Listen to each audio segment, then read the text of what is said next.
رادیو ممنوعه. رادیو ممنوعه. سلام عرض میکنم خدمت تمام مخاطبین عزیز چنل رادیو ممنوعه. امروز اومدیم تا براتون داستان یکی از اعترافات عزیزان رو بگیم. ضمناً این رو بگم که برای حفظ آبروی اشخاص اسمهایی که در داستان گفته میشه با اسمهای حقیقی متفاوته. قبل از اینکه بریم سراغ داستان یادتون نره چنل رو سابسکرایب بکنید و اگر از داستان خوشتون اومد ویدیو رو لایک بکنید و اعترافات خودتون رو میتونید به چنل تلگرام ما که آیدیشو در دیسکریپشن میذارم بفرستید.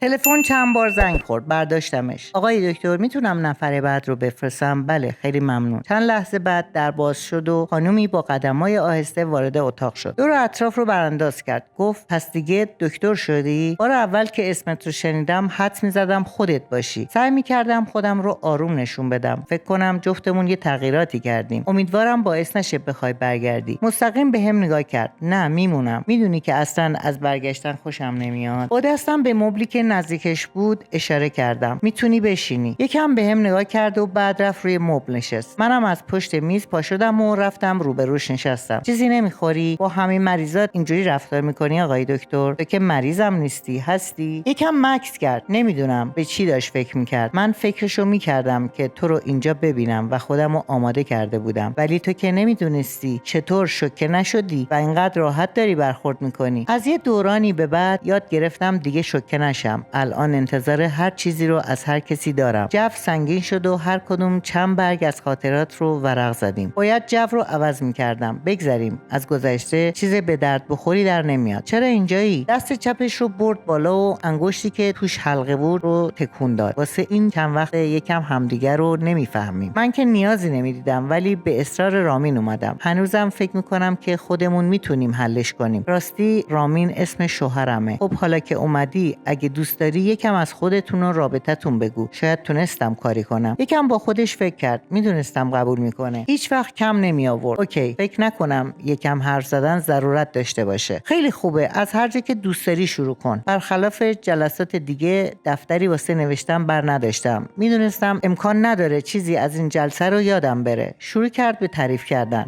3 سال پیش ازدواج کردیم. قبل از ازدواج هم نزدیک 1 سال با هم دوست بودیم. توی مهمونی باهاش آشنا شدم. پسر همکار بابام بود. کسی بود که هر کسی آرزوشو داشت. صبر کرد ببینه واکنشم چیه. من فقط چند تا پلک زدم. ادامه داد. یه پسر شوخ طبع بود که راحت با همه گرم میگرفت. موقع حرف زدن باهاش آتشش رو واسه پیشرفت میشد حس کرد. یاد اون موقع افتادم. شوخ طبع نبودم و آدمای زیادی دور و برم نبودن. به پیشرفت اعتقاد داشتم ولی نه به هر قیمتی. هنوز هم قشنگ صحبت میکرد. ادامه داد. وقتی پدرم ما رو به هم معرفی کرد فهمیدم که اونم از من خوشش میاد. مگه انتخاب دیگه ای هم داشت با حلقه تو دستش بازی میکرد. ادامه داد. همون شب با هم صحبت کردیم و قرار شد یکم با هم وقت بگذرونیم. هر روز بیشتر از هم دیگه خوشمون میومد و بعد از چند ماه تصمیم به ازدواج گرفتیم. همه چیز رویایی جلو میرفت. رامین روز به روز توی کارش پیشرفت میکرد و زندگی شده بود همونی که میخواستم. فقط این اواخر به خاطر فشار کاری یکم همو کمتر میبینیم. همین. یه زندگی پرزرق و برق. چیزی که همیشه دنبالش بودی. خیلی سرد گفتم خب به نظر چیز خاصی نیست. وقتایی که با هم هستین چیکار میکنی؟ رامین عاشق فیلمه و منم عین خودش کرده. یه شب فیلم نبینه خوابش نمیبره. چه عالی. چه سبکایی میبینین حالا؟ من سبکای درامو ترجیح میدم ولی رامین عاشق فیلمای اکشن و بزنه. موقع انتخاب فیلم همیشه کلی به مشکل برمیخوریم ولی از وقتی نوبتیش کردیم حل شده. یادم فیلمی که دوست داشتی و انتخاب میکردی و خودتو ولو میکردی تو بغلم و هر بوسه از فیلم رو تقلید میکردی. خواستم موضوع رو عوض کنم. خب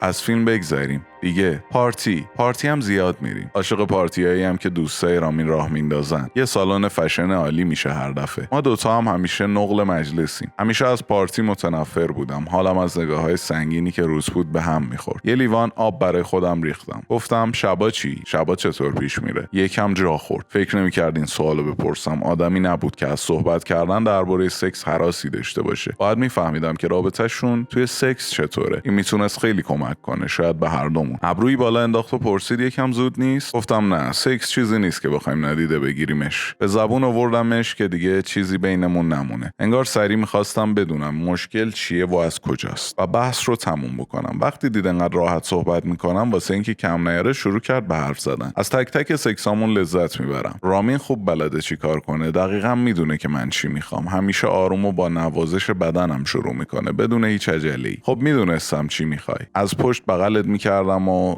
تن لختمون به هم میخورد. تک تک اعضای بدنت رو نوازش میکردم. دیوونت میکرد. بازی با حلقه توی دستش بیشتر شده بود و نگاهش به گلدون روی میز بود. بعد میره سراغ لبا و گردنم. سرتو به طرف خودم میگرفتم و لباتو مال خودم میکردم. طعم لبا توش از سرم میبرد. چشماتو میبستی و موهاتو با دستات بالا میگرفتی. حالا نوبت گردنت بود. جوری که انگار میخواست رامین رو تبرئه کنه گفت البته از نوازشم غافل نمیشه ها. دستام رو پهلوات بود. یکی از دستام میرفت سمت شکم تختت و دست دیگم هم سمت سرت که همیشه ازشون شاکی بودی و میگفتی بیشتر از این به درد نمیخوره. یه نیم نگاهی به من انداخت و گفت با دستاش هم جادو میکنه. همینطور که از رابطهش با رامین میگفت رابطه هایی که باهاش داشتم برام تداعی میشد. به خودم اومدم و چند ثانیه طول کشید که مغزم یاری کنه که چیکار باید بکنم. چون رفته بودم تو خاطرات اون موقع. گفتم آره به نظر منم کافیه، مرسی که راحت صحبت کردی. رفتم سمت تلفن و با منشی تماس گرفتم. آقای احمدی اومدن؟ بله دکتر. بگین بیان داخل. بله همین الان. ماتو مبهوت داشت منو نگاه میکرد و بعد خیره شد به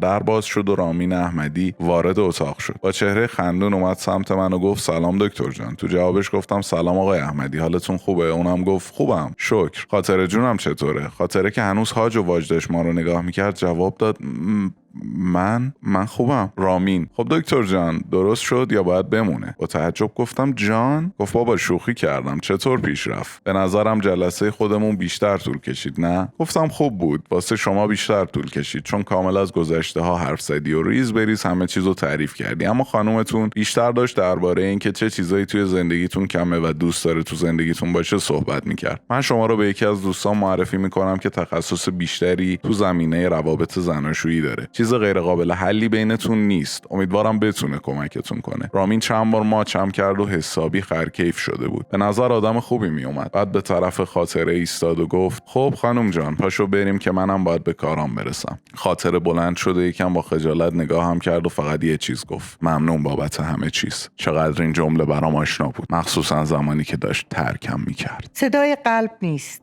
صدای پای توست که شبها در سینه‌ام میدوی. کافیست کمی خسته شوی، کافیست بایستی تا داستان بعدی همراه رادیو ممنوعه بمونید.